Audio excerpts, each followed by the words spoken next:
Hello beautiful people, it's Sindafam. Welcome to the channel. Today we're going to be checking this video from Sowell, and it's titled Black Poverty is the Fault of White People. So this is a question, and yeah, I'm excited to check this one out to hear what Sowell have got to say. Let's check it out. I don't believe you change hearts. I believe you change laws. You change allocation of resources. You change the way systems operate. You're not going to change every heart, but at the end of the day, we can do a whole lot to change some systems and create more opportunities for people who deserve to have them. Close quote. Is there anything in there that would lead to policies that might actually improve opportunities for African Americans? Easiest question of all, no.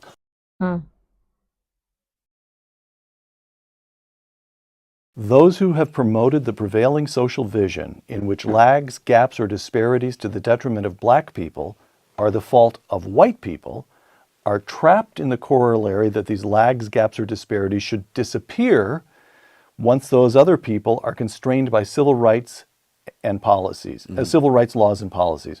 But nothing of the sort has happened. White people bind themselves to behave better by passing civil rights laws, and black lives should improve. But nothing of the sort has happened, you argue. In material terms, there has been some improvement, but that improvement began long before the civil rights laws were passed. From 1940 to 1960. 1940, 87% of black families in the United States were in poverty. 87%. 87. 1960, it's 47. So there's a decline of 40 percentage points in that 20-year period. In a generation and a half. Yeah, say, and this is before the welfare state comes in under Lyndon Johnson in the form of the war on poverty, the civil rights laws, and so forth. Now, over the next 20 years, from 60 to 80, the rate of poverty among black families goes down an additional 18%, which is fine, but it's the continuation of a pre-existing trend at a slightly lower rate. So it's not, and yet it's credited in the media and even in academia, it's credited usually to the civil rights laws and to the Johnson war on poverty. But of course, this was just a continuation of the previous trend. What really turned bad were the social degeneration that occurred over that period. I could go on for days about the social degeneration, but let me give you just one quick example. When I grew up in Harlem in the 40s and 50s, I never heard a gunshot. Now, I'm sure someone fired a gun somewhere in Harlem, but it was not such a pervasive thing that you had to hear it. You know, I have relatives in Washington. I asked them the same question. People in my generation. Growing up in Washington, D.C. Yes, and low-income black neighborhoods. Did you ever hear a gunshot when you were growing up? And the answer was no. Wow. I have relatives in North Carolina. I asked the same question. No. And now, you know, people in housing projects especially, they put kids, some of them, to bed in bathtubs so that they won't be hit by stray bullets in the night.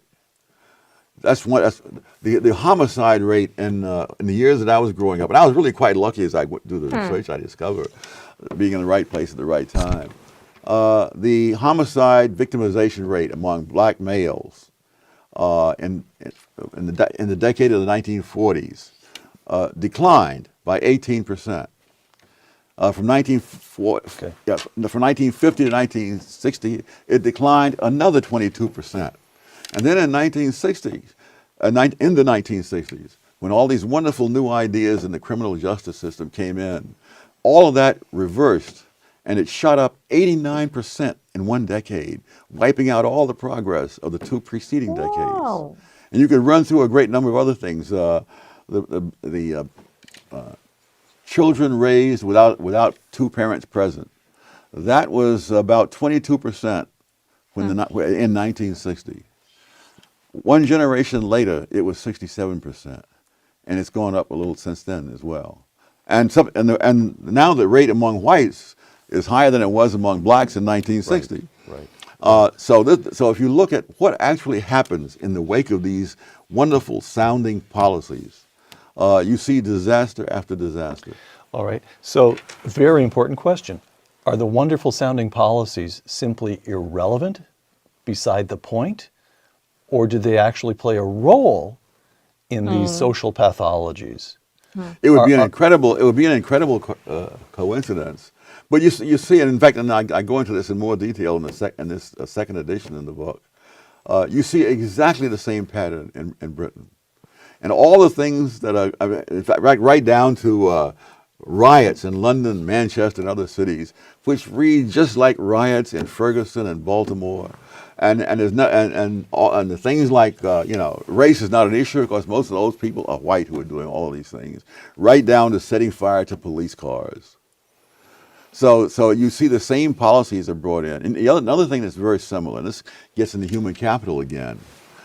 People are saying, poor people can't rise in America anymore, and the data that they use leave out immigrants. Immigrants come here with little more than the clothes on their back. Go in here, and by the next generation, their kids are excelling in school, going off to leading colleges and into professions. I don't believe you change hearts. Which is the exact same thing. So what changed? And this is a rising problem, is a common problem in the West, well, especially in US and in the UK, because this, I've said in both comparison, is right, and it's not even about race. So what exactly most likely is the policies set in place, and sometimes they want to use like the word culture, but do you think culture also is as a result of this? Because they were doing okay, they were doing fine before now. Let's even talk about in America, for the blacks, they were doing fine. So what changed? The policy. But let's even talk about this, that especially in regards to the American dream, because I've said it before, like most of the people living in America, especially the blacks, they are conditioned majority of the time to think that something is wrong because of their skin color, or their skin color is wrong with them, or is a problem. So they don't see reason to work for nothing or get better education and stuff, because they see their skin color as limitations. Meanwhile, the immigrants, they come in and they don't see nothing. They see that thing that you call a problem, or what you see as a problem, they see it as their stepping stone, because lots of them know where they're coming from. And every time, lots of, when I say Americans have it good, people say that, oh, you don't know what you're saying. Well, if you know where lots of these people, immigrants, are coming from, then you know that what you'll have a lot of resources available to you. It is what you make do with it, or you need to start finding the opportunities out of those resources.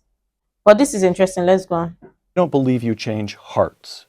I believe you change laws. You change allocation of resources.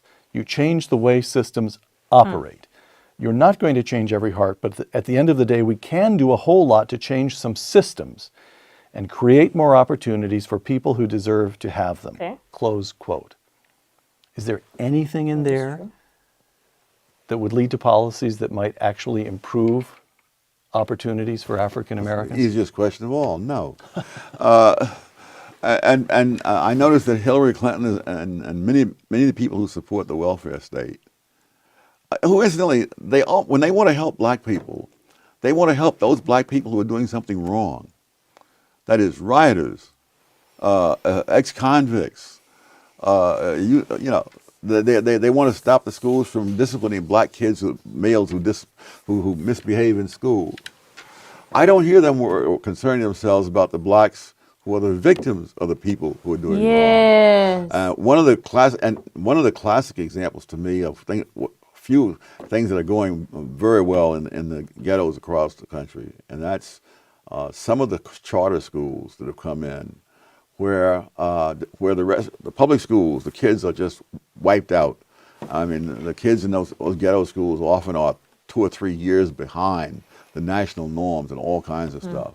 But in some of these ghetto schools, especially those run by the KIPP organization or by the Success These charter Academy, schools. I'm sorry, Right. yes, charter schools in the ghetto. Right. Their kids are scoring at levels equal to, and in some cases better than, that in affluent suburbs where the kids come from families making 200 grand a year. And you would think, my God, this is something that ought to get a lot of attention.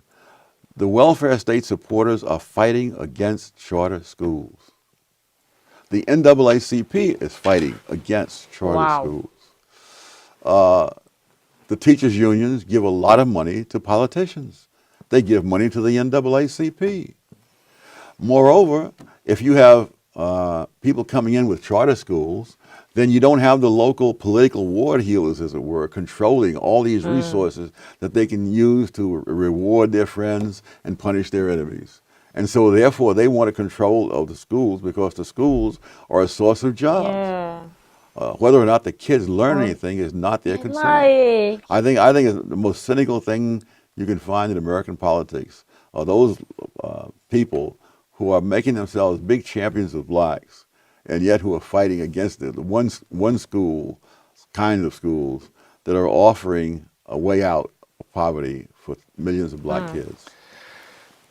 Not only do charter schools educate kids from the very same ghetto neighborhoods, in many cases, and I believe in most cases, they educate them in the same buildings.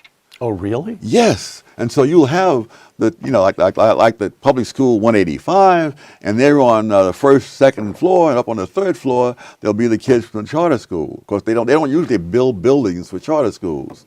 I mean, it's too expensive. And the kids on the first three floors, are scoring down below the 10th percentile, and the kids in the third floor are scoring above the 80th and sometimes 90th percentile, and they're in the very same building. And they were not chosen by skimming the cream. They were chosen by lottery. At a dire time in my life as a young man, I pawned my one suit in order to get money to be able to eat. wow. After emerging from a pawn shop on the Lower East Side of New York, which was a predominantly Jewish neighborhood at the time, I went into a nearby eating place and ordered a knish and an orange soda. Many years later, I would eat at the Waldorf Astoria, in Parisian restaurants, and in the White House. But no meal ever topped that knish and orange soda. Close quote. And none ever will. And none ever will. How? And I didn't sit there thinking about how somebody else, somewhere else, was eating in more opulent places, more high-toned meals, and so on. I was glad to have that knish and orange soda. Well, you're answering my question, I suppose, because my question is, how is it that Tom Sowell, how is it that you went from a situation that was so dire that you had to pawn some clothes to eat to becoming author of over a dozen books? I know you won't like this, but beloved figure. Every time we do a show with you and we you're a rock star. People just, what enabled you? Was it something you learned at home? Where did you, how did you decide to work hard and develop the talents you had instead of messing around in politics? You could have become an activist and wasted your life by your own argument. I didn't have any political talent, first of all. So some politician said he wanted to sort of ease the pain of people in poverty. And he said, actually, the pain of poverty is what got many people out of poverty. Interesting.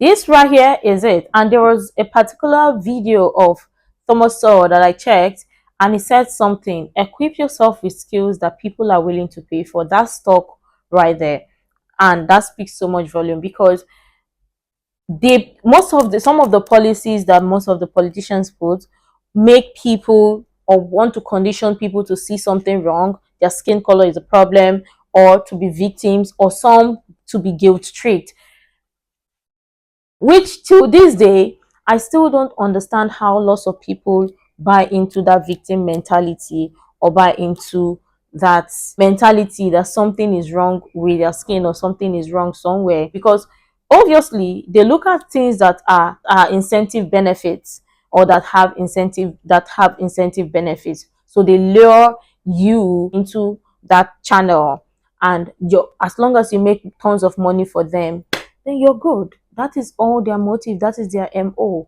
And I've said it before. I don't know anybody who continuously want to say, oh, their father started off poor and they still want to remain poor. But I want to believe that people would be like, okay, their family did not attain to this level, but they also want to attain to a certain level or exceed it. That is what I want to believe. But it seems like there are some people that sit somewhere and still condition themselves and think that no, they can't attain it because their skin color will limit them. Let me just say this thing.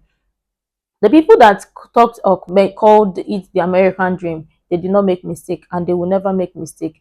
The opportunity that you see and you're missing out is the exact same opportunity someone will see and liberate themselves out of it. And that is just it.